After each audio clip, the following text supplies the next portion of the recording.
Okay. अब हम start करने लगे हैं formation of three layered embryo. क्योंकि एम्ब्रियो में थ्री लेयर्ड इसलिए कहते हैं कि क्योंकि जो थ्री लेयर्स होती हैं ना बेसिकली एम्ब्रियो में एक्टोडर्म, मेसोडर्म और एंडोडर्म, क्योंकि इन तीनों से हमारे पास मेन जो स्ट्रक्चर्स बनते हैं ना बॉडी के, ऑर्गन्स हो गए, टिश्यूज़ हो गए, नर्वस सिस्टम हो गया, स्किन हो गया, इन बेसिकली इन तीनों लेयर्स से बनते हैं। तो हम उनकी पहले देखेंगे कि ये थ्री लेयर्ड एम्ब्रियो बनता कैसे है।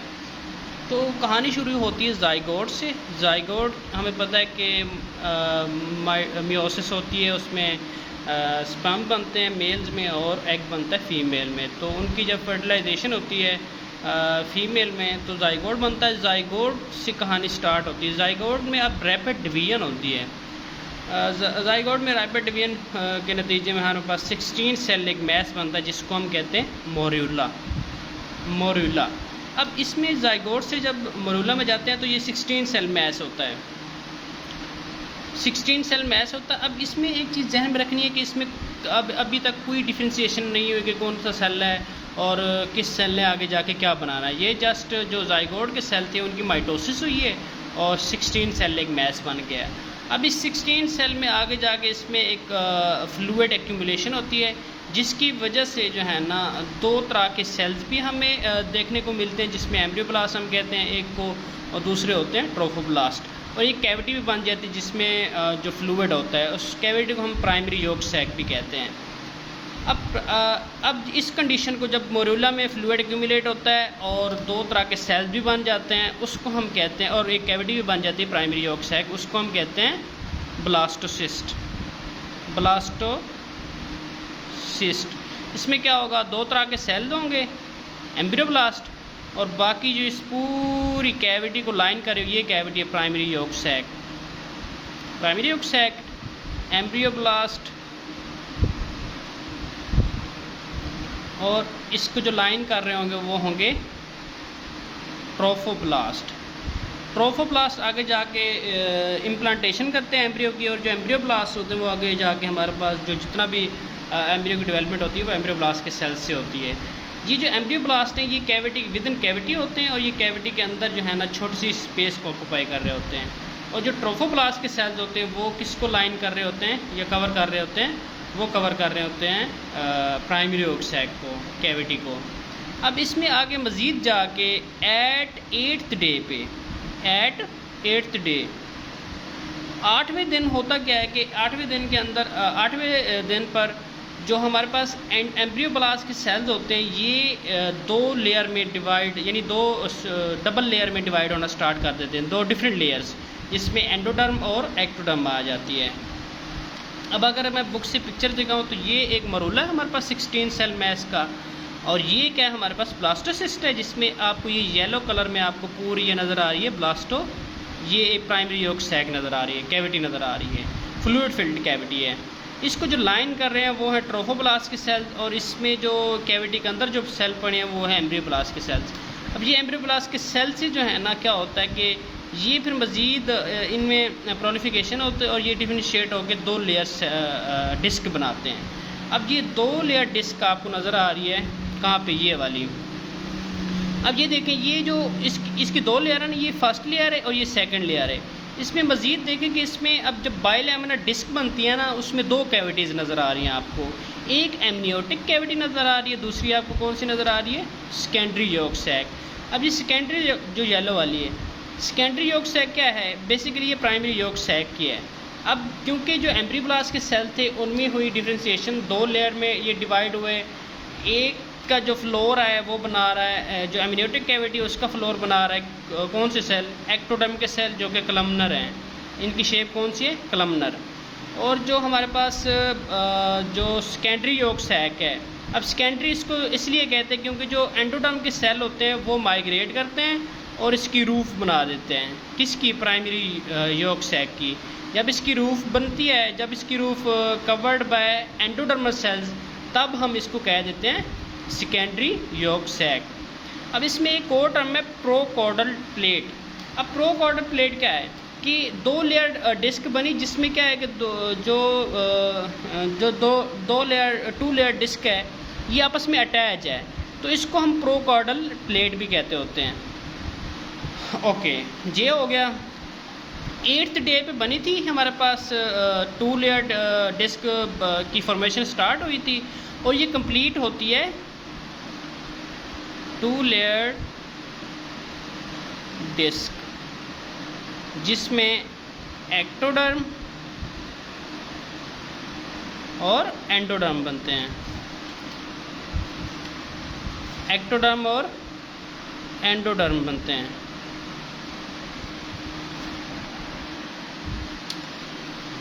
ओके, अब ये 2 लेयर जो डिस्क होती है ये 8th डे पे स्टार्ट होती है और कंप्लीट होती है कहाँ पे?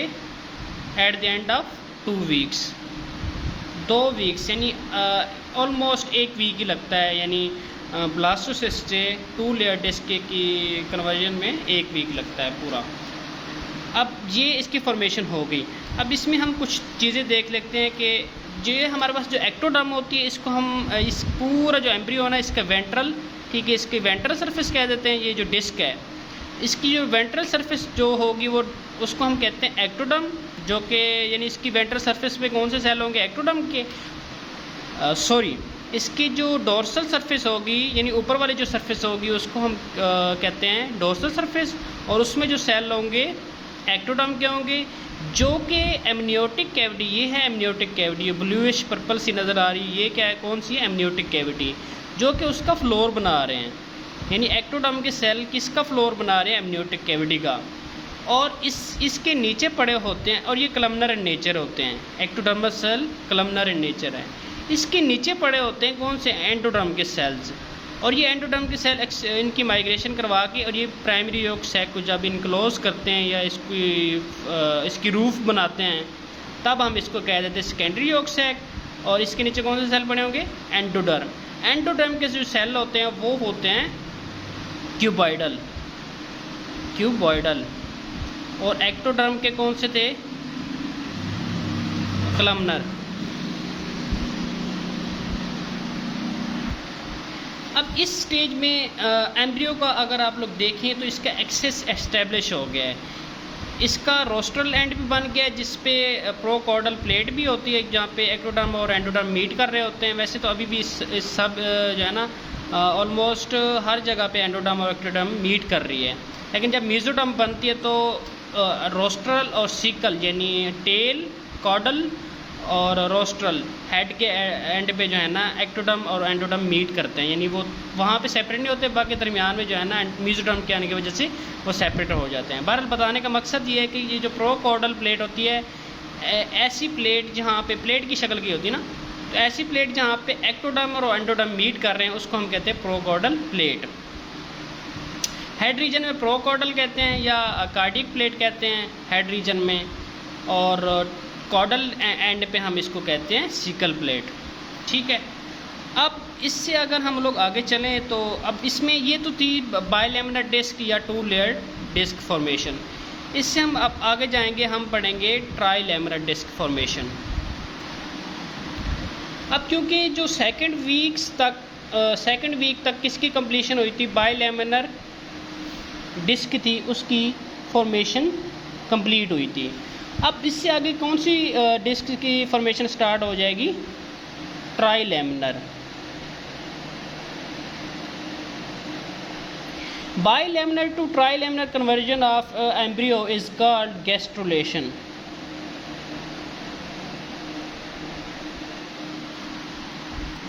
अब इसमें क्या होता है? ये इसमें क्योंकि अब मैंने पहले बताया बाइलैमिनर क्या होता है, एक्सेस डेवलप हो जाता है एम्ब्रियो का, यानी उसका हेड यानी रोस्ट्रल और कॉर्डल यानी टेल एंड ये इस्टेब्लिश हो जाते हैं। तो रोस्ट्रल एंड से होता क्या है कि जो बेसिकली एक प्रिमिटिव स्ट्रीक निकलती है, ये एम्ब्रियो है, ठीक है, ये इसका कॉर्डल एंड है, टेल का एंड, और ये रोस्ट्रल।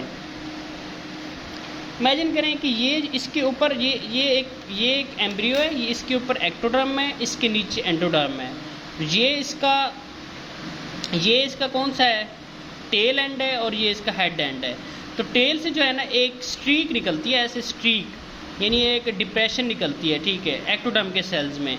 वो स्ट्रीक निकलती है, ठीक है, वो निकलती है, वो आगे जाके थोड़ा सा यानी हेड एंड से उसके पीछे वो जाके स्टॉप हो जाती है। जब वो स्टॉप हो जाती है उसका जो एक राउंड सा एंड होता है उसको हम कहते हैं प्रिमिटिव नोड, और इसमें डिप्रेशन जो होती है उसको हम कहते हैं प्रिमिटिव पिट कहते हैं। तो ये जो स्ट्रीक होती है, ये जो लाइन होती है, एक किस्म की डिप्रेशन होती है लाइन शेप में, इसको हम क्या कहते हैं, प्रिमिटिव स्ट्रीक कहते हैं। तो ये इसकी ये इस्टेब्लिश हो। अगर आप बुक में देखें तो ये हमारे पास एम्ब्रियो है, इसका ये रोस्ट्रल एंड है, हेड एंड, और इसका कॉर्डल एंड है। अब इसको अगर हम कट करें, ये एम्ब्रियो क्योंकि उसमें तो नज़र नहीं आ रहा ना, अब जब इसको कट करते हैं तो कट करने के नतीजे में ये देखें, ये कॉर्डल एंड से स्टार्ट हुई प्रिमिटिव स्ट्रीक, ये इसका क्या बना, प्रिमिटिव नोड, और ये इसमें जो हमारे पास डिप्रेशन है इसको हम कहते हैं प्रिमिटिव पिट। मज़ीद क्लियरली यहाँ पे देखें, ये इसका एक्स एक्सिस है और ये वाई, तो यहाँ पे देखें। अब इसमें होता कि इसमें माइग्रेशन ऑफ सेल्स होती है। बेसिकली जो एक्टोडर्म के सेल्स होते हैं वो अपनी शेप चेंज करते हैं, और शेप चेंज करके फिर ये मूव करते हैं नीचे को।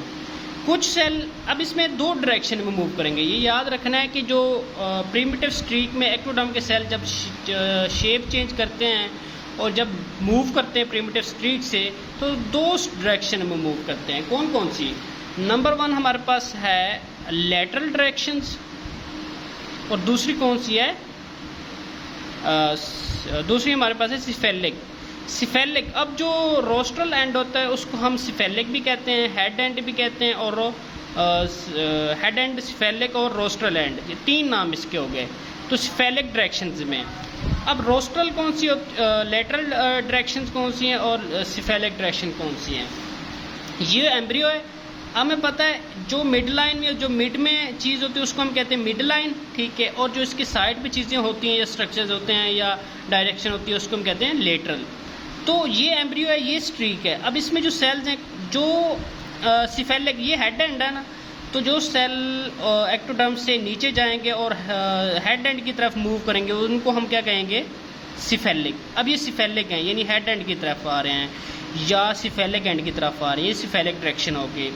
और जो सेल एक्टोडर्म से नीचे मूव करेंगे और लेटरल डायरेक्शन में जाएंगे उनको हम क्या कहेंगे, यानी ये लेटरल डायरेक्शन कहेंगे, उनको हम क्या कहेंगे, lateral directions of the lateral movements कहेंगे। अब यहाँ पे देखें तो जो सिफेलिक एंड की तरफ मूव करते हैं सेल्स, उनको हम कहते हैं जो उनके वो जो सेल होते हैं वो हमारे पास बनाते हैं क्या चीज़, नोटोकॉर्ड। वो क्या बनाते हैं, नोटोकॉर्ड। अब ये सिफेलिक क्योंकि दरमियान में था, मिड लाइन में था, तो यहाँ पे देखें आपको ये ब्लू कलर में नज़र आ रही है नोटोकॉर्ड। नोटोकॉर्ड एक रॉड लाइक स्ट्रक्चर है, ठीक है, जो कि एक्टोडर्म और एंडोडर्म के दरमियान में आ रहा है। अब इसके साइड पे देखें, लेटरल जो मूवमेंट्स हुई थी एक्टोडर्म के सेल जब नीचे को मूव किए थे, जो लेटरल मूवमेंट के नतीजे में जो आपको ये रेडिश नज़र आ रही है, ये कौन से सेल हैं, ये बनाते हैं हमारे पास मीजोडर्म। तो सिफेलिक डायरेक्शन से क्या बना, नोटोकॉर्ड, जो कि एक रॉड लाइक स्ट्रक्चर है। बेसिकली ये नोटोकॉर्ड बनी है किसको, एम्ब्रियो को सपोर्ट करने के लिए। और जो लेटरल डायरेक्शन में बना है वो हमारे पास बनी है, ये मीजोडर्म बनी है। असल में ये जो एक्टोडर्म के सेल जब शेप चेंज करते हैं और नीचे को आते हैं तो इनको हम मीजोब्लास्ट कहते हैं, और ये मीजोब्लास्ट के सेल मिलके क्या बनाते हैं, मीजोडर्म। अब ये जो बाइलेमिनर थी यहाँ पे ट्राइलेमिनर बन गई है, तो इस कन्वर्जन को कहते हैं गैस्ट्रुलेशन। इसमें नोटोकॉर्ड आ गई। नोटोकॉर्ड का फंक्शन, इसमें कैनलाइजेशन होती है, यानी अंदर को ये हॉलो बन जाता है, एक रॉड बन जाता है पाइप टाइप, और ये एम्ब्रियो को सपोर्ट करता है। इसका फंक्शन यही होता है। इसमें प्रोकॉर्डल प्लेट आप नोट कर सकते हैं। प्रोकॉर्डल प्लेट जहाँ पे एक्टोडर्म और मीजोडर्म, एक्टोडर्म और एंडोडर्म मीट कर रहे हैं, ये हेड एंड में मीट कर रहे हैं और ये टेल एंड में मीट कर रहे हैं, ठीक है। यहाँ पे देखिए, जहाँ पे एक्टोडर्म और एंडोडर्म मीट नहीं कर रहे, क्यों, क्योंकि दरमियान में मीजोडर्म आ गई है। तो ये प्रोकॉर्डल और ये सीकल प्लेट। सीकल प्लेट कॉर्डल एंड पे जब एक्टोडर्म और एंडोडर्म मीट करें तो उसको हम कहते हैं सीकल प्लेट। सीकल प्लेट। और जब हेड एंड में मीट करें तो उसको हम कहते हैं प्रोकॉर्डल प्लेट या कार्डियक प्लेट।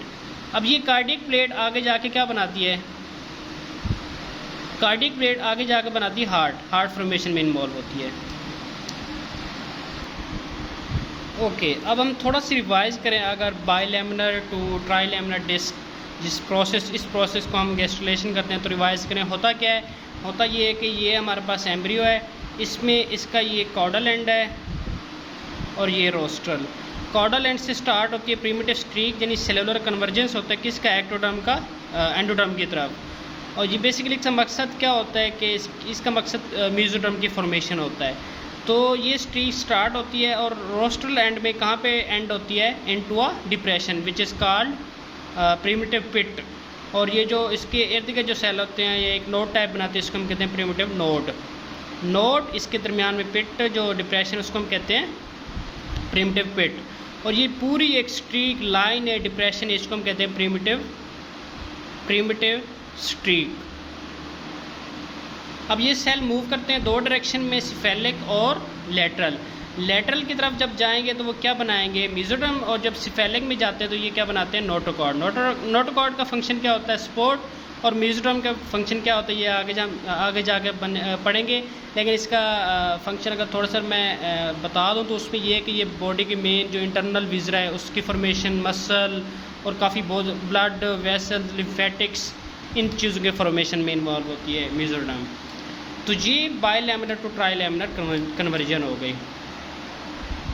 अगर हम बुक से देखें तो ये आप देख सकते हैं, ये रोस्ट्रल एंड है, ये कॉर्डल। इसका क्रॉस सेक्शन देखा हमने तो हमें ये नज़र आ रहा है एम्ब्रियो, जिसमें ये इसका कॉर्डल एंड है, टेल एंड, और ये इसका रोस्ट्रल जिसको हम हेड एंड या कहते हैं या सिफेलिक एंड भी कहते हैं। सिफेलिक एंड में ये प्रिमिटिव नोड है, ये इसका डिप्रेशन है, और ये स्ट्रीक पूरी है जिसको हम प्रिमिटिव स्ट्रीक कहते हैं। सेल दो डायरेक्शन में मूव किए, लेटरल, और ये सिफेलिक में और ये लेटरल में। लेटरल वालों ने क्या बनाया? मेसोडर्म ये, और सिफेलिक वालों ने क्या बनाया? नोटोकॉर्ड। नोटोकॉर्ड का फंक्शन क्या है? सपोर्ट। और मेसोडर्म का फंक्शन इंटरनल विजरा और बॉडी के टिश्यूज़ और ऑर्गन की फॉर्मेशन है। यह मज़ीद देख सकते हैं कितना एलेबोरेट करके इन्होंने दिखाया हुआ है, फॉर्मिंग नोटोकॉर्ड, प्रिमिटिव नोड, ये सारा कुछ। और ये जो फ्यूचर बक्कोफेरेंजियल मेम्ब्रेन का बता रहे हैं, बेसिकली जो प्रोकॉर्डल या कार्डियक प्लेट है, ये फ्यूचर बक्कोफेरेंजियल मेम्ब्रेन भी इसको कहते हैं। ये इसकी डिटेल हम आगे जाके पढ़ेंगे। अब हम लोग पढ़ने जा रहे हैं formation of neural tube and fate of germ cell layers. इसका जो ड्यूरेशन होता है या जिस टाइम में ये बनते हैं, ये 3 to 4 वीक्स के दौरान बनते हैं। अब अगर हम थोड़ा सा रिवाइज करें तो फर्स्ट वीक में क्या बना था, यानी first day to first week, या आप इसको 8th डे भी कह सकते हैं। तो इस दौरान में क्या था? जाइगोट, मोरुला और ब्लास्टोसिस्ट। अब फर्स्ट वीक एंड, यानी एंड ऑफ फर्स्ट वीक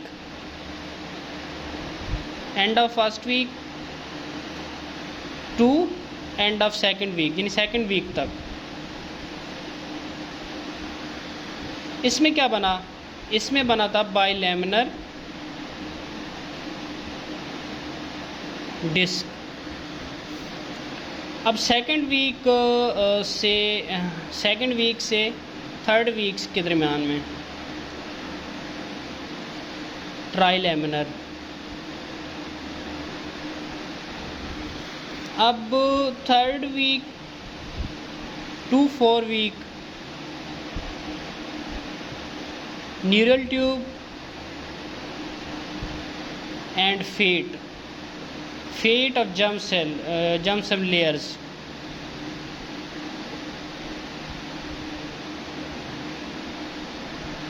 ये डिसाइड होना है। तो ये बेसिकली 4 वीक्स तक अब हम आ रहे हैं एम्ब्रियो के डेवलपमेंट में। तो हमने देखा तो जो फर्स्ट 4 वीक्स थे वो किसके थे? फर्स्ट फेज़ के थे। और फर्स्ट फेज़ किस में थी? क्योंकि फर्स्ट फेज़ में एम्ब्रियोनिक स्टेज में थी।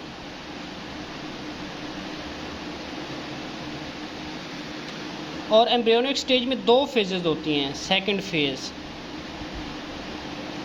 तो न्यूरल ट्यूब की फॉर्मेशन किस फेज़ में होगी? फर्स्ट फेज़ में। और कौन सी स्टेज में? एम्ब्रियोनिक स्टेज में। अब हम थोड़ा सा न्यूरल ट्यूब की फॉर्मेशन को डिस्कस कर लेते हैं। न्यूरल ट्यूब की फॉर्मेशन बेसिकली एम्ब्रियो के रोस्ट्रल एंड से स्टार्ट होती है। इमेजिन करिए ये एम्ब्रियो है, ये इसका रोस्ट्रल एंड है, ये इसका काउडल एंड है। यहाँ से जो सेल्स होते हैं बेसिकली वो जैसे प्रिमिटिव स्ट्रीक में था ना, नीचे को उन्होंने कन्वर्जेंस की, नीचे को मूवमेंट स्टार्ट की, तो इसमें भी ये होता है। इसके दो एंड होते हैं एक इस न्यूरल ट्यूब के। बेसिकली जो एक्टोडर्म के सेल हैं वो नीचे को मूव करना स्टार्ट कर देते हैं, यानी ये अब ये एक्टोडर्म के सेल हैं, ये एक्टोडर्म के सेल हैं, ये ऐसे मूव करना स्टार्ट कर देते हैं ऐसे। तो अगर ये जैसे ऐसे ऐसे मूव कर रहे हैं तो ये एक डिप्रेशन बन रही है। जैसे ये डिप्रेशन बनती जा रही है, इसके दो एंड है, ये मेरा हाथ है, ये इसका ये फोल्ड एक बन रहा है, ठीक है, ऊपर को ये डिप्रेशन है सारी, ये भी डिप्रेशन है, और ये जो बॉर्डर है ये फोल्ड्स बन रहे हैं। तो अंदर वाली डिप्रेशन को क्या कहेंगे, न्यूरल ग्रूव, और ऊपर वाले जो फोल्ड्स हैं उनको हम कहते हैं neural folds.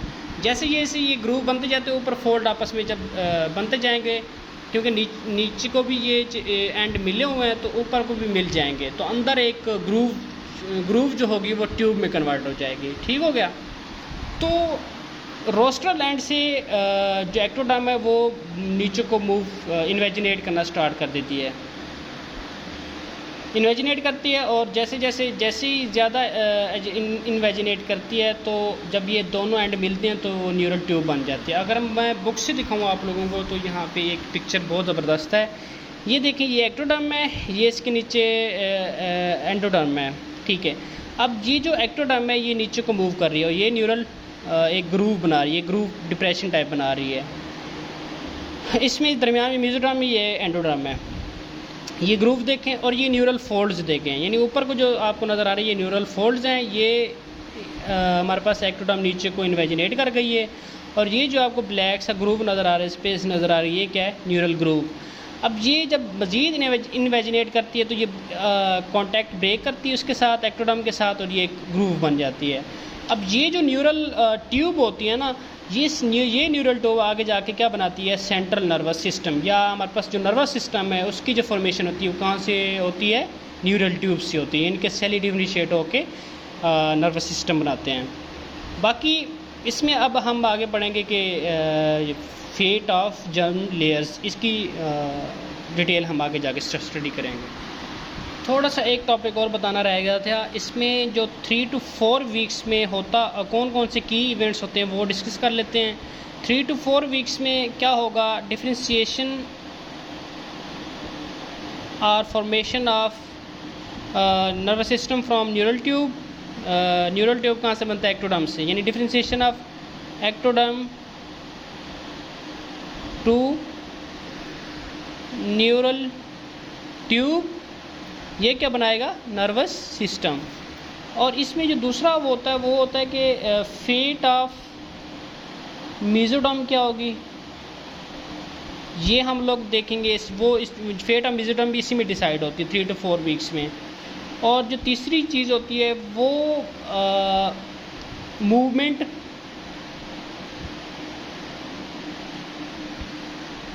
Of embryo in 2 planes. कौन कौन से 2 प्लेन, रोस्ट्रो काउडल प्लेन, और दूसरा कौन सा प्लेन होगा, लैटरल प्लेन। यानी 2 प्लेन में ये एम्ब्रियो जो है ना इसकी मूवमेंट होती है या इसकी फोल्डिंग होती है। मूवमेंट के बजाय आप फोल्डिंग कह लें, folding of embryo into 2 planes. Differentiation of ectoderm to neural tube ये हमने देख लिया। अब हम देखेंगे फेट ऑफ मेसोडर्म, देन उसके बाद हम लोग देखेंगे कि folding of embryo into 2 planes कैसे होती है, यानी एम्ब्रियो की फोल्डिंग कैसे होती है, क्योंकि 3 to 4 वीक्स में होती है, तो हम इसको भी डिस्कस करेंगे। अब हम देखेंगे फेट ऑफ मेसोडर्म। ओके, थोड़ा सा अगर हम रिवाइज कर लें, 3 लेयर्स थी, एक्टोडर्म, मेसोडर्म, एंडोडर्म, जो कि हमारे पास एक ऑफस्प्रिंग या फीटस की डेवलपमेंट में मेन रोल प्ले करती हैं। जो एक्टोडर्म था उसको हमने डिस्कस कर दिया, इससे न्यूरल ट्यूब बनती है, न्यूरल ट्यूब आगे जाके नर्वस सिस्टम बनाती है। जो अब मेसोडर्म में इसको हम मज़ीद जो है ना इसकी इसकी डिवीज़न करेंगे और इसको स्टडी करेंगे डिटेल में। क्योंकि ये मोस्टली हमारे पास बॉडी के जो टिश्यूज़ हैं, ऑर्गन्स हैं, उनकी डेवलपमेंट में होती है। इंटरनल विज़रा, उन सब की डेवलपमेंट में मेसोडर्म का रोल होता है। जब हमने स्टार्ट किया था, आप अगर कोई याद हो आपको, एक्टोडर्म से न्यूरल ट्यूब बनी थी, न्यूरल ट्यूब से बना था, न्यूरल ट्यूब उससे बनता है नर्वस सिस्टम। जैसे न्यूरल ट्यूब बनती है तो उससे होता ये है कि जो चेंजेस हैं ना मेसोडर्म में, वो आना स्टार्ट हो जाती हैं। और मेसोडर्म 3 सेगमेंट्स में डिवाइड हो जाती है, paraxial mesoderm, intermediate and lateral. Paraxial close पड़ी होती है किसके, न्यूरल ट्यूब के, इंटरमीडिएट दरमियान में, और लेटरल साइड पर पड़ी होती है, यानी ये मिड लाइन के करीब होती है और ये दरमियान में और ये लेटरल साइड पे होती हैं। तो जैसे न्यूरल ट्यूब बनती है तो इसमें थिकनिंग स्टार्ट हो जाती है। जैसे इसमें थिकनिंग स्टार्ट हो जाती है तो ये जो है ना फिर डिफ्रेंशिएट होना स्टार्ट हो जाती है। अब अगर हम इसको 3 हिस्सों में डिवाइड करें, इसका हेड, ये ट्रंक इसका हो गया, और ये इसका पेरिफेरी यानी ये इसका बाकी हिस्सा हो गया। तो जो हेड का हमारे पास मेसोडर्म होती है, ये थिक होती है और ये डिवाइड होती है और ये बनाती है सोमाइटोमेयर्स। ये जो सोमाइटोमेयर्स होते हैं ये हेड मस्कुलेचर, हेड यानी जो हेड के मसल हैं उनमें इन्वॉल्व होती है, उनकी फॉर्मेशन में। अब ये जो ट्रंक होता है, ये ट्रंक फिर जो है ना, ये इसमें भी थिकनिंग होती है, ये फिर डिवाइड होती है किस में, ये थिकनिंग होके ये छोटे छोटे सोमाइट्स बना देती हैं, सोमाइट्स। अब हर जो सोमाइट होता है ना उसके 3 कंपोनेंट होते हैं, sclerotome, myotome, third one is sclerotome, myotome and dermatome. Sclerotome बनाता है adjacent vertebrae plus their disc, यानी ये क्योंकि बहुत सारे सोमाइट्स होते हैं, उनका हर सोमाइट का स्क्लेरोस्टोम है, तो ये जो है ना अपने अपने वर्टिब्री जो इनके ज़िम्मे असाइन होते हैं वो बनाएंगे और उनके डिस्क भी बनाएंगे, डिस्क भी बनाएंगे। मायोस्टोम बनाता है connected muscle, segmented mass of muscle बनाता है।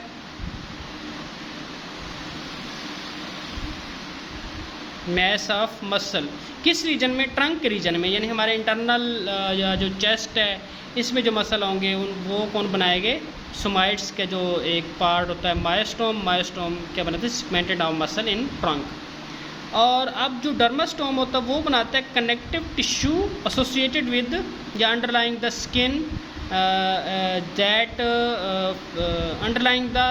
That is involve in somites, यानी जो सोमाइट के नीचे जो कनेक्टिव टिश्यू होगा वो क्या बनाएगा, डर्मास्टोम बनाएगा। इसके बाद ये जो पेरिफेरी होता है ये वैसे ही रह जाता है, ठीक है। अब जो इंटरमीडिएट मेसोडर्म होती है वो बनाती है हमारे पास यूरोजेनिटल सिस्टम, इसका फंक्शन ये होता है। बाकी जो लेटरल मेसोडर्म होती है ये अगेन इसमें भी थिकनिंग स्टार्ट होती है और इसकी जो फॉर्मेशन होती है वो हम उसको देखते हैं।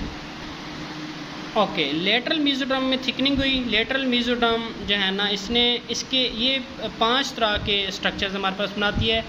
इसमें नंबर वन अगर हम बात करें तो ये बनाता है connective tissue associated with muscle and viscera, associated with muscle यानी जो मसल और विज़रा के जो कनेक्टिव टिश्यू होगा वो किसके ज़िम्मे होगा, उसकी फॉर्मेशन किसके ज़िम्मे होगी, वो लेटरल मेसोडर्म के होगी। दूसरा ये बनाता है सीरस मेम्ब्रेन बनाता है, सीरस मेम्ब्रेन बनाता है किसकी, प्लूरा, जो कि कैविटी एक डबल लेयर मेम्ब्रेन है किसके गिर्द, लंग्स के गिर्द। पेरिकार्डियम की सीरस मेम्ब्रेन बनाता है और पेरिटोनियल कैविटी की, पेरिकार्डियल, प्लूरल कैविटी और पेरिटोनियल कैविटी। तीसरा ये लिम्फेटिक प्लस कार्डियोवास्कुलर सिस्टम बनाता है। 4th नंबर पे ये ब्लड और लिम्फेटिक की सेल फॉर्मेशन भी यहीं से होती है।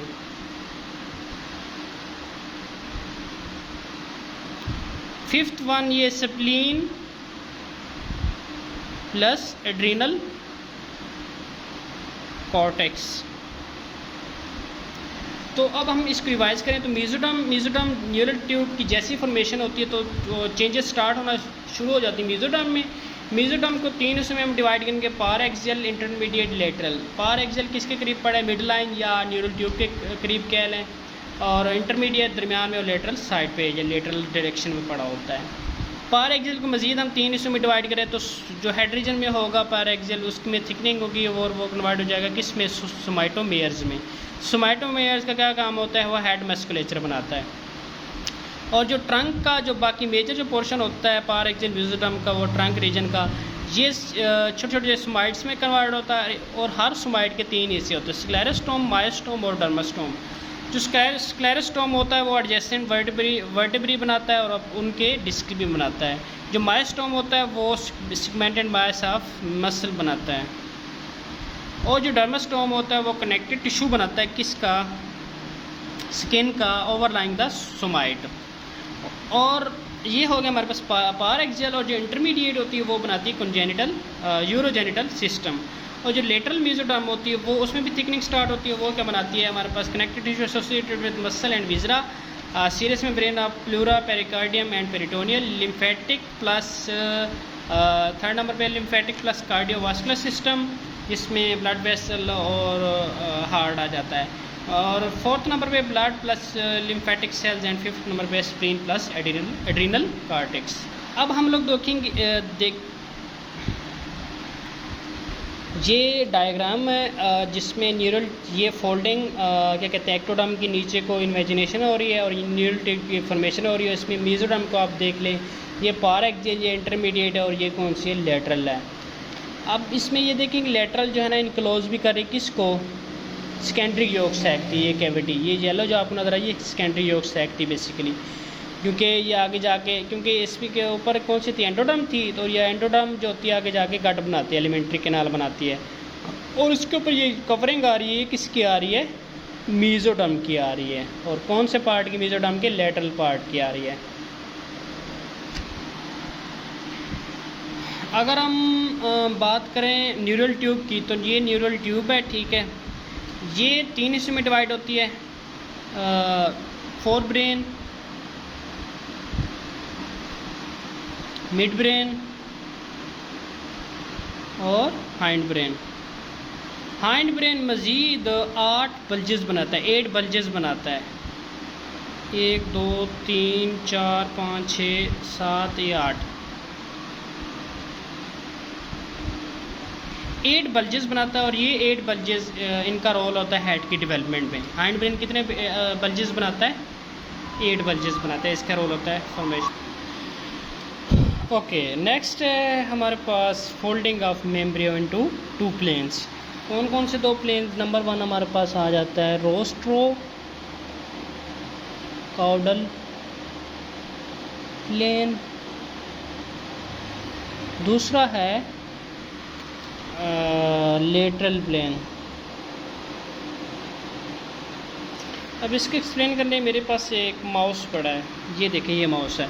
इमेजिन करें ये हमारे पास है एम्ब्रियो, और ये इसका काउडल एंड है, ठीक है, और ये इसका लेटरल एंड है, ये लेटरल एंड है, और ये इसकी लेटरल साइड्स हैं, ठीक है। ये मिड लाइन, ये इसका काउडल और ये इसका हेड एंड कह लें। अब रोस्ट्रल एंड और ये काउडल एंड। अब 2 प्लेन मैंने कहा, रोस्ट्रो काउडल और लेटरल प्लेन। अब इसकी अगर शक्ल देखें आप लोग, शेप देखें, तो ये पहले से ही आपको फोल्डेड नज़र आ रहा है, यानी ये एक नीचे को जा रहा है ऐसे फोल्ड, ऐसे, और दूसरा ये इधर को जा रहा है। और लेटरल साइड पे देखें तो फिर लेटरल से भी ऐसे ही है, यानी यहाँ से ये इस तरह एक आपको एक स्लोप सा नज़र आ रहा है नीचे को। तो एम्ब्रियो की फोल्डिंग भी इसी तरह ही होती है, यानी इस तरह रोस्ट्रो काउडल ये इस तरह जाएगा, और ये लेटरल पे इस तरह जाएगा।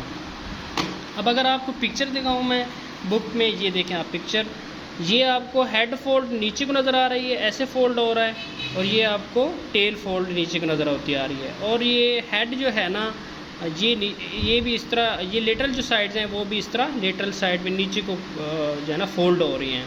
बेसिकली ये एक फ्लैट था, इमेजिन करिए फ्लैट था, और ये फ्लैट एम्ब्रियो इस तरह हो रहा है, इस तरह हो रहा है, ये देखिए इस तरह हो रहा है। और ये अंदर को ये जो कैविटी नज़र आ रही है आपको, ये कौन सी कैविटी अंदर में इनक्लोज हो रही है?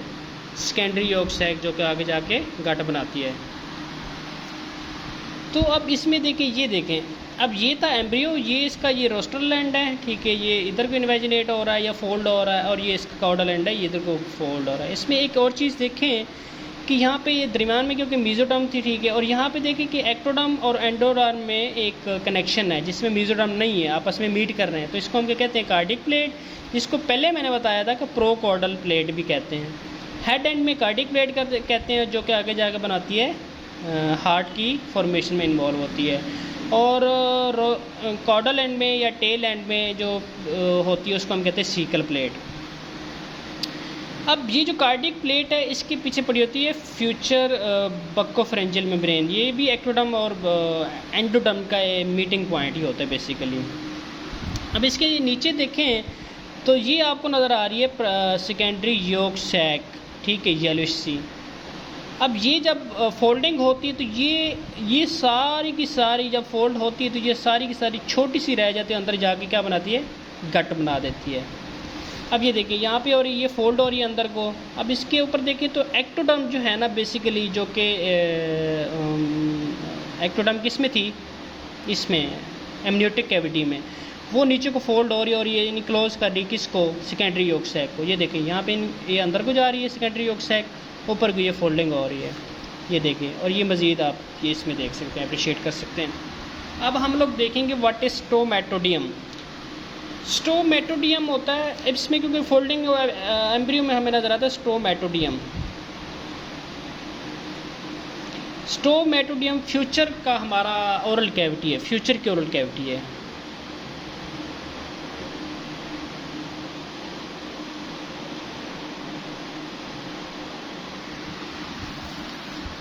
अब क्योंकि जैसे ये एक्टोडर्म नीचे को इन्वेजिनेट करती है, तो ये जो स्टोमैटोडियम है बेसिकली यहाँ पे आपको नज़र आएगा स्टोमैटोडियम, हाँ यहाँ पे ये देखिए ये स्टोमैटोडियम है, ठीक है। ये एक्टोडर्म आपको ब्लूइश सी नज़र आ रही है, ठीक है। और ये आपको नज़र आ रही थी कौन सी प्लेट? बक्कोफ्रेंजियल मेम्ब्रेन, या एक यहाँ पे आपको कार्डिक प्लेट नज़र आ रही थी, ठीक है। तो यहाँ पे ये जो कैविटी है ना, इसको हम कहते हैं स्टोमैटोडियम। ये फ्यूचर की ओरल कैविटी बनती है।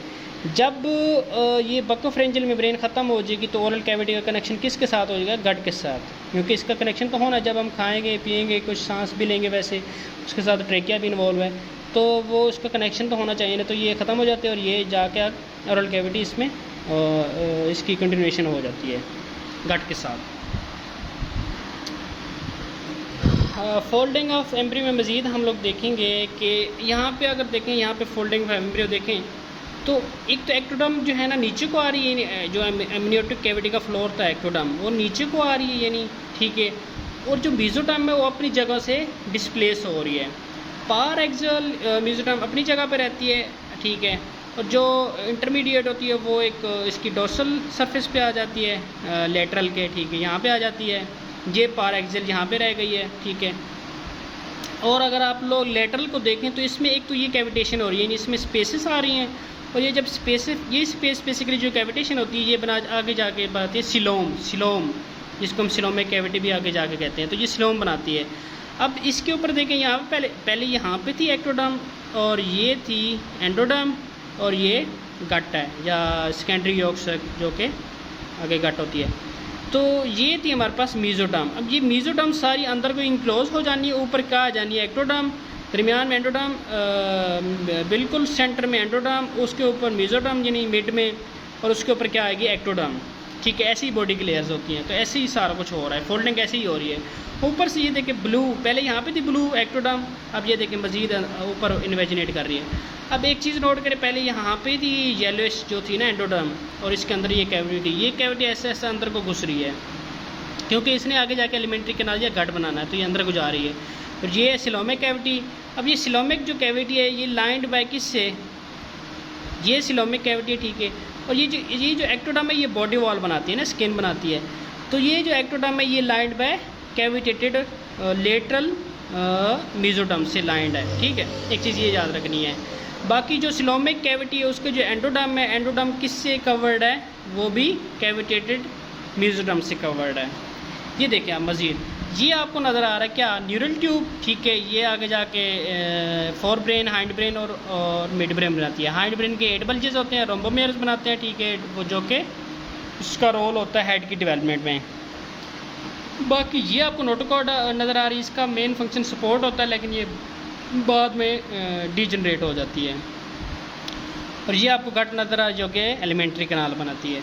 अब ये देखें, अगर एक चीज़ नोट करें तो ये एक्टोडर्म ने एक as a body wall skin के तौर पे इसने कवर कर लिया है। दरमियान में न्यूरल ट्यूब बनी जिसने सेंट्रल नर्वस सिस्टम बनाना है। और ये पार एक्सल मेसोडर्म ये कौन सी है, इंटरमीडिएट, जिसने यूरोजेनिटल सिस्टम बनाना है। और ये हमारे पास है लेटरल प्लेट मेसोडर्म, और इसमें कैविटेशन ये सिलोमिक कैविटी बन गई है। हाँ, अब हम थोड़ा सा देखें तो इन्होंने यहाँ पे लिखा हुआ है कि derivatives of the germ cells and cranial neural crest cells. थोड़ा सा कॉन्सेप्ट रह गया न्यूरल क्रेस्ट सेल्स का। अब जैसे हमने फॉर्मेशन देखी थी न्यूरल ट्यूब की, ये अगर आप लोग देखें न्यूरल ट्यूब, ये न्यूरल ट्यूब जब बन जाती है तो इसके साथ कुछ सेल यहाँ से न्यूरो एक्टोडर्म से सेपरेट होते हैं। उनमें न्यूरो एपिथेलियल मीजेनकाइम ट्रांसफॉर्मेशन होती है, और वो उनका जंक्शन आपस में ब्रेक होता है, और वो फिर माइग्रेट करते हैं एम्ब्रियो के डिफरेंट पार्ट्स में जाके वो माइग्रेट करते हैं और सेटल हो जाते हैं। अब उनमें कैपेसिटी ये होती है कि वो आगे जाके जो है ना स्टेम सेल में कन्वर्ट हो सकते हैं, प्रोजेनेटर सेल में, जो कि आगे जाके डिफरेंट तरह के सेल बना सकते हैं। हमें पता है स्टेम सेल से हर तरह के सेल बन सकते हैं। ख़ास तौर पे स्टेम सेल पड़े थे बोन मैरो में, बोन मैरो में यहाँ जहाँ से स्टेम सेल डिवीजन होती है, ब्लड सेल्स बनते हैं, और भी बोन सेल्स बनते हैं, और बोन फॉर्मिंग सेल्स, डिफरेंट तरह के सेल्स बनते हैं, ठीक है। तो ये न्यूरल क्रेस्ट का एक थोड़ा सा कॉन्सेप्ट था। न्यूरल क्रेस्ट सेल्स, इनका रोल इसमें भी होता है। कुछ इनके सेल आते हैं जब फॉर्मेशन हो रही होती है ओरल कैविटी में टीथ की, तो उसमें भी न्यूरल क्रेस्ट सेल्स होते हैं, और ये रोल प्ले करते हैं अपना फॉर्मेशन ऑफ टीथ में। और न्यूरल सेल, इसमें थोड़ा सा एक कॉन्सेप्ट बताया गया कि जो है ना क्रेनियोफेशियल या क्रेनियोस्केलेटल जो स्ट्रक्चर है उनकी डेवलपमेंट में, यानी हेड की डेवलपमेंट में, टीथ की डेवलपमेंट में, और ओरल कैविटी के जितने भी स्ट्रक्चर्स हैं उनकी डेवलपमेंट में न्यूरल क्रेस्ट जो सेल्स होते हैं उनकी माइग्रेशन होना लाजमी है। अगर उनकी प्रॉपर माइग्रेशन ना हो तो कुछ सिंड्रोम भी डेवलप हो सकते हैं, जैसे ट्रीचर कोलन सिंड्रोम की उसने बात की है। ट्रीचर के कोलन सिंड्रोम भी हो सकता है। और उसमें दूसरा ये है कि उसमें जो टीथ होते हैं उनकी डेवलपमेंट सही नहीं होती। हमें पता है एक्सेप्ट जो टीथ होते हैं उसके उसमें 3 हार्ड टिश्यूज़ होते हैं, जिसमें डेंटिन और 4 होते हैं, बल्कि 3 होते हैं, डेंटिन, इनेमल और सीमेंटम। इनेमल पल्प नहीं, डेंटिन, पल्प और सीमेंटम, ये न्यूरल क्रेस्ट सेल्स और जो मेसेनकाइम होता है उनके इंट्रैक्शन से ये इनकी फॉर्मेशन होती है। बाकी जो अमीलोब्लास्ट होते हैं या इनेमल के जो फॉर्मेशन होती है वो एपिथेलियल ओरिजिन की होती है, ठीक है।